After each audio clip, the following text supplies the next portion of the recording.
We are learning more tonight about a controversial proposal related to heroin. Some public health groups want to create places where addicts can use heroin while being supervised. News 4's Allie Ingersoll has reaction tonight. Allie?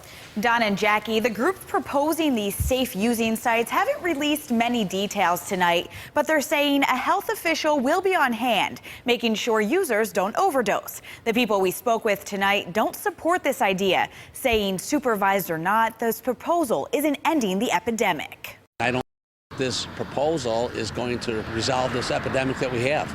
Alan Rosansky is the Erie County Sheriff's Office Chief of Narcotics. He has seen the grasp heroin has on communities and people. Well, this is not something that you can go out and use and all of a sudden wake up tomorrow morning and you're fine. I think the necessity of the heroin and the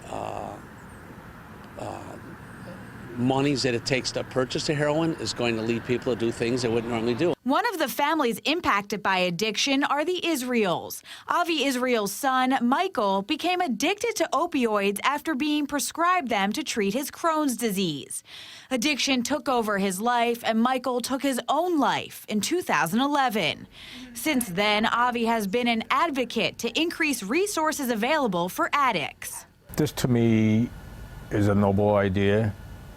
But I think we should take the resources and concentrate on maybe more beds, more detox facilities. Israel thinks these resources can also be used to increase addiction education. The solution is really to try to curb this epidemic and not to tell somebody, okay, you can come over here and use and don't worry about it. It's an epidemic increasingly getting worse and impacting more people's lives. Something these two men who see and feel the impact daily hope will eventually end. To encourage somebody to use, even in a safe place, is not something that I would like to see. I'm not saying that we have all the answers, but I don't believe what they're proposing seems like a logical answer to me. Now, would you support this plan? We put a poll on Twitter today. At last check, around 1,400 people responded, 87% saying no, while 13% said yes, they would support this. If you want to weigh in on this poll, you can check out our News 4 Twitter page. You can also leave some comments on our Facebook page. In the studio, Allie Ingersoll, News 4 at 11.